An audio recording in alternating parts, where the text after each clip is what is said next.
eğitim ve barınma ihtiyaçlarının Ստամբուլի Գալաթասարայի հրապարակում ոգեկոչել են հայոց ցեղասպանության նահատակների հիշատակը։ Թուրքիայում տարբեր տարիներին անհետ կորած եւ սպանված քաղաքական այլախոհների հարազատները հրապարակում պահել են ոչ միայն իրենց որդիների եւ եղբայրների, այլև 1915 թվականին սպանված հայ մտավորականների լուսանկարները։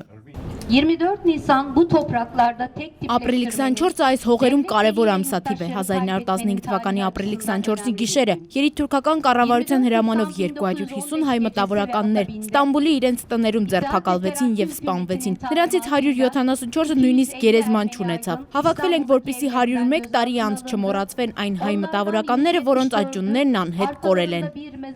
Թուրքական խորհրդարանի հայ падգամավոր Կարոպալյանը պահանջել է պարզել հայ մտավորականների սպանության բոլոր հանգամանքները եւ գոնե շիրմաքար դնել նրանց դեռևս անհայտ շիրիմներին։ Ակցիայի ժամանակ ելույթ է ունեցել նաեւ Թուրքիայի գլխավոր ընդդիմադիր ժողովրդահանրապետական կուսակցության փոխնախագահ падգամավոր Սեզգին Թանրաքուլուն։ 101 տարի առաջ կորսված մեր մտավորականների հիշատակը խորհրդարանում ոգեկոչեցինք առաջին անգամ։ Խոնարհվում եմ նրանց եւ մյուս բոլոր զոհերի հիշատակի առաջ։ Շատ բան չենք ցանկանում, ուզում ենք, որ շիրիմներ ունենան այդ մարդիկ եւ գոնե մեկ քար դրվի։ Մեր օրերում նման ողբերգությունները նորից դարձել են սովորական, մեծ սպանողների անուններով փողոցներ են կոչվել։ Ամեն քաղաքում հայեր էին ապրում, նրանց հիշատակին քաղաքներում պետք է հուշաքար կանգնեցվի։ Ստամբուլի Շիշլի հայաշատ թաղամասում էլ ոգեկոչման արարողություն է կազմակերպվել Ժողովուրդների դեմոկրատական միություն կուսակցության նախաձեռնությամբ։ Մարդիկ նահատակ մտավորականների լուսանկարներով հավաքվել են մետրոյի կայարաններից մեկի մոտ, հնչել է հայերեն աղոթք։ Ermeni soykırımı tam 101 yıl önce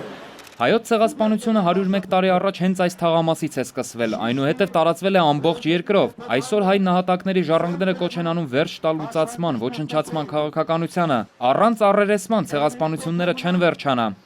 Երեկոյան Ստամբուլի Թյունել հրապարակում մեկնարկելու է հայոց ցեղասպանության նահատակների ոգեկոչման գլխավոր արարողությունը։ Նախատեսված է պատարագ Պոլսի Պատրիարքանի Սուրբ Մարիամ եկեղեցում։ Ոգեկոչման ակցիաներ են կայանալու նաև Անկարայում եւ Իզմիրում։ Վերջին տարում Թուրքիայում հակահայկական տրամադրությունների սրման ու թուրքական կառավարության հակահայ կեցվածքի պայմաններում Թուրքիայի փոքրաթիվ հայ համայնքն ու հասարակության առաջադեմ հատվածը շարունակում են բարձրաձայնել հայոց ցեղասպանության մասին։ Վարդան Գալստյան, ժամը լրատվական։